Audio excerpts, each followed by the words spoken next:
Hello everybody, welcome to MNB World Talk Stoop. So this time we have invited an international lawyer who has working experience in consulting service.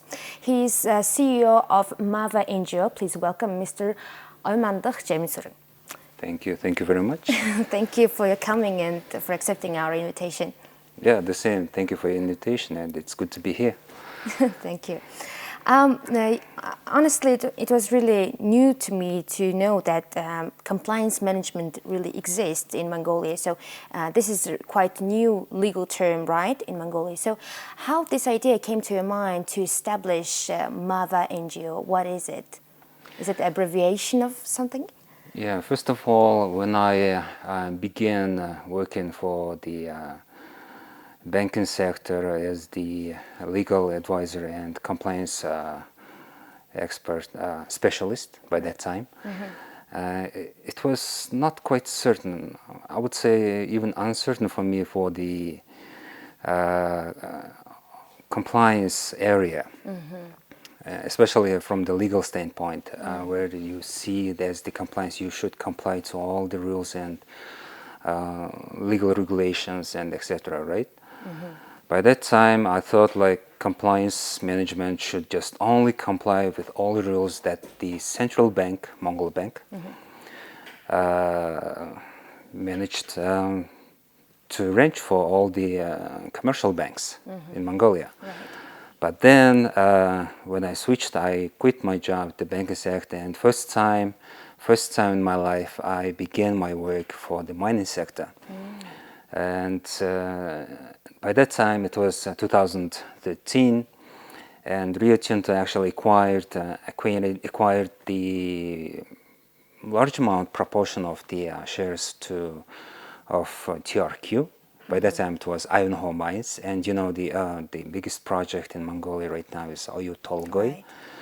So that's where Rio Tinto actually came to Mongolia. First time they came to Mongolia, and of course they were furious about knowing that the Oyu Tolgoi and Ivanhoe Mines management, they had so many mistakes and errors, and they actually used to taking advantage of the not only on the international stage, but from Mongolia, with the Mongolian legal environment was not actually ready for such big projects. So that's where Rio Tinto, they actually decided to implement their compliance program. First time in Mongolia, especially as the parent company to TRQ, Ivanhoe Mines by that time, and to subsidiary and sub-subsidiary onshore company license holder Oyu Tolgoi. So this is where actually I came to the company and as a compliance specialist. And first time I saw as how the international standard can abide and can be so realistic, can be so grounded on the management level. It's not just about rules and legal ordinance. It's all about the working ethics, integrity of every employee you have in a company. So that's where I actually was shocked. It was quite a shocking moment for me as a legal specialist, and I thought that I knew the compliance management by myself. But by that time, I thought I actually realized that I was really far away from understanding the compliance management in real world. So that's where actually compliance came into my life, and that's from that moment, and I would say it's already 8 years, right? From 2013, 8 years, I'm still looking for, and I'm still consulting and in the compliance management. So do you like your work? I would say I'm workaholic, so I dedicate my life to my work, which is good from the knowledge standpoint, probably, but from the personal life, it's quite disaster. Okay. Now I would like to introduce you to our viewers a little bit more in photos. Sure, Shall I? sure.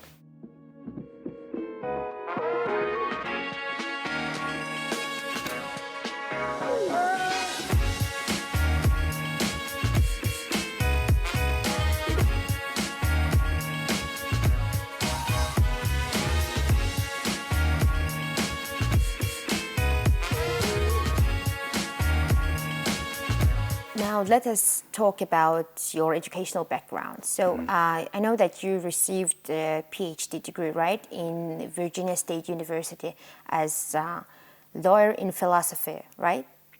Yeah, they say pre-juris doctorate in philosophy of law. And so how did you decide to become a lawyer? What attracted you the most? I wouldn't say it was my choice entirely, but I would say I had influence from my mother. She wanted me to see as the lawyer. Was she a lawyer? She is not. She's medical. She's PhD in pediatrician, in pediatrics. So when I first came to university, I thought I would be just an international specialist, and probably would go to the Foreign Affairs Ministry and work as in the diplomatic field. Right. Yes, thank you. But I think that's where the rock of my life, suddenly changed. The destiny, yeah. Destiny probably. So when I actually went to university over here, I actually had the chance to have an exam for the scholarship in MGIMO University in Moscow. Right. And then I went to Moscow. I finished my degree in bachelor and master degree in Moscow. That's where actually the lawyer life began. So after that, I came back to Mongolia, worked here as a lawyer, as a teacher of international law arts and law disciplines. And then I realized I should go, further, a little more, and go for my doctorate. So this is the pre-juris doctorate. There is no such degree in Mongolia, but there is a degree in United States. So I was quite fortunate to have the degree in United States and becoming proud of you. PhD. Yeah. Wow. But it took a really long time, almost like 10 years. I see. But before Virginia, you graduated, as you mentioned before, you graduated from MGIMO, which is Moscow State University of International Relations, right? So could you please tell us about the most challenging part of your living in Russia?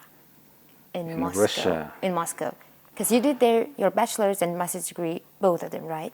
Correct. Yeah, I For a remember. Long time. Like the most challenging, probably it was the exact period of time when the Russian had the terrorism, war in Chechnya, and all Moscow, all policemen would carry out the guns, Kalashnikov, and it was quite dangerous times by that.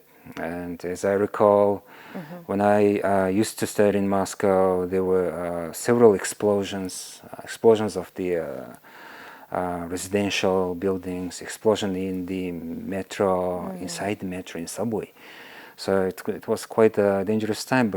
But when you are young, actually, you don't think about them. Yes. You just concentrate on your education, concentrate on your studies. Talking about, again, your current work, so what do you think about national companies which provide those consultative services, right? So what challenges do they face? What do you think? I think it's a complex issue.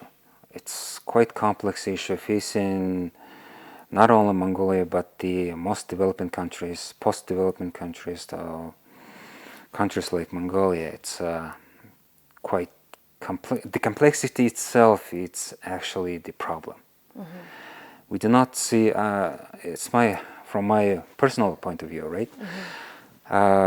We Mongolians do not see the problem issue, how to implement how to develop the implementation of the complexity issues on a national level.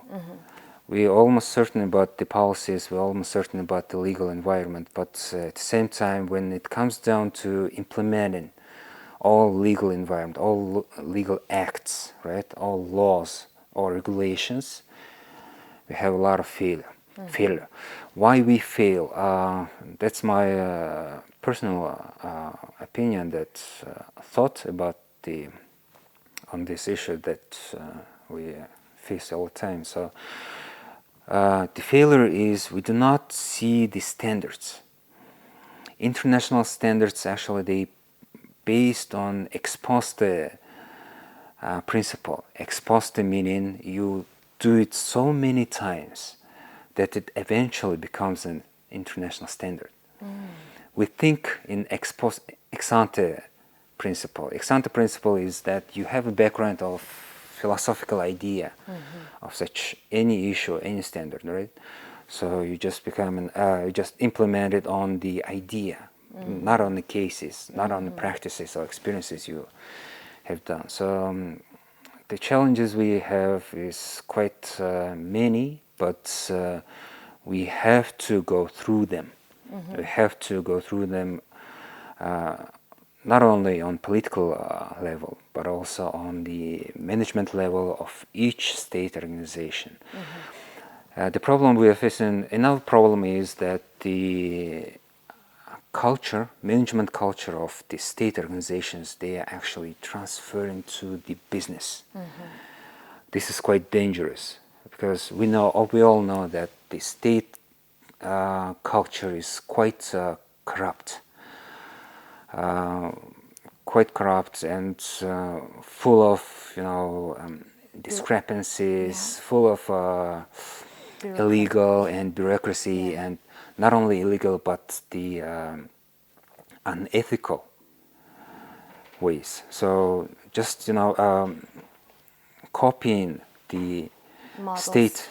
state culture, state management culture to the business would actually Bring to the failure.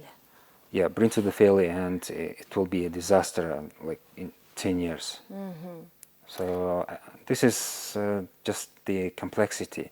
The complexity itself is actually an issue, and we have to work on how to diminish all these complexity levels, and on each level what we have to discuss on nationwide. That's what I think. I see. Now let's move to our office and see how you work. Sure.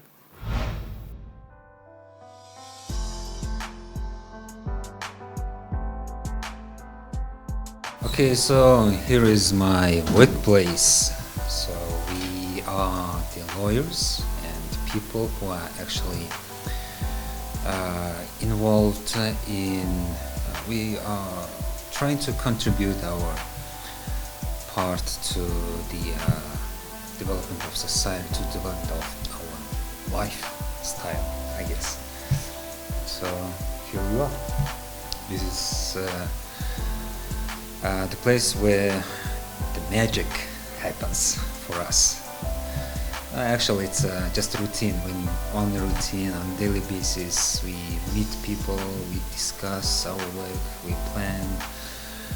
We have meetings. We have sometimes we have live sessions on Facebook, and that's it, I guess. Us is like 12 people over here.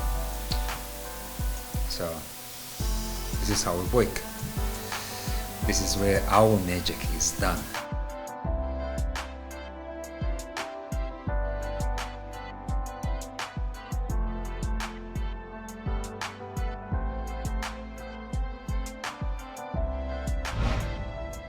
So what is the main source of your energy? What do you think? Well, I think my dreams are actually the main source of the energy. So my dream is to be a part, to do my part in the development of Mongolia. So probably my knowledge and skills might be help or in any way or in some way. So I could be a part of the, again, right, in the development of Mongolia to a better life. Wow. Okay, then the next question will be about the most remarkable event or thing that happened in your life and then influenced on your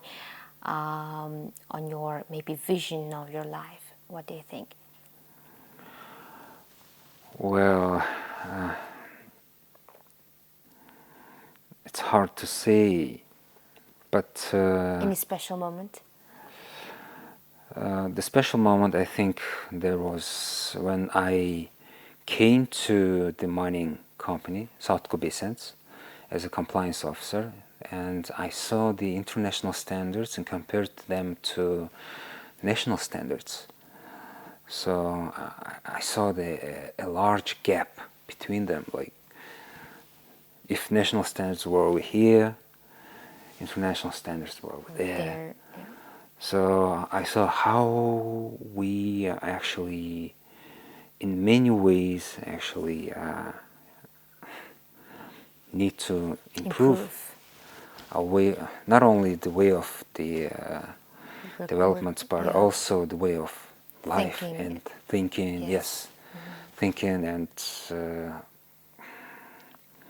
we need actually the international standards. Yes. We need the international way of thinking right now. We just Closed. boxed. Yes. So we think Limited.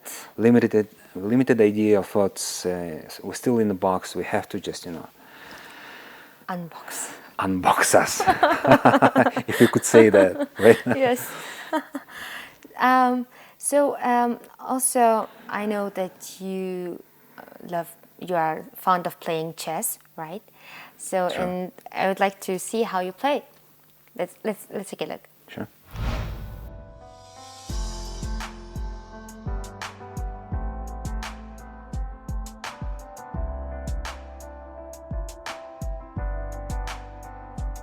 Okay, on my free time, I love playing chess. So as you can see, some of us actually we play a lot chess, I would say. So I was when I was a kid, starting from, I guess it was around 3 or 4 years when I was a kid, my father taught me how to play chess. So since then it's my passion, and I think whenever I get the free time, I would just gather my people, chess people, and we would play live, we would play tete-a-tete, so to say, or sometimes we play online. So basically it's a lot of fun when we just meet and see each other and play live, but we could play online too. So I would say chess is my hobby, and I love it.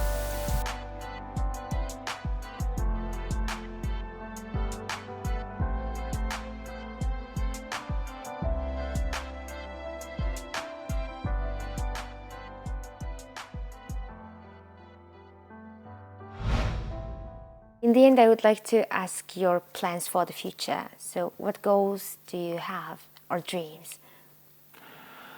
Wow. So probably I would start with my dreams, right? Okay. Dreams first, and then goals, Plans right? second. And plans second. So if your dream is quite big enough, Okay. so you plan how to reach, and how to Will be make more them certain also. yeah, Yes. reality. So my dream is to live in my country quite well. I want to see Mongolia like in developing countries or developed countries, right? So probably I would not see in my lifetime, but I hope my children would see that time. And so for that, my goal right now is quite certain. Just 2 weeks ago, we established a whistleblower platform, first time in Mongolia. It is a work of almost 60 people, IT guys, lawyers, engineers, teachers, researchers, right? Advocates and economists. So these people gathered together just to see how we could be a part of the development in Mongolia. How can we actually contribute our skills, our knowledge? So, and it is the product of our 4-year planning, 4-year hard working. I'm so appreciated to the guys who actually supported me, and in this time, for all these years, they supported, they were part of me, siding with me, and never gave up. So much appreciated, guys, and it's quite work. But right now, the goal is to implement the whistleblower program in Mongolia and work with the government, work with the private sector, and give the right idea of the whistleblower, who is actually the whistleblower, and why it is important in the management level of every state government organization, of every private sector. As you know, I'm actually wrote a book Yes. on business integrity and compliance management.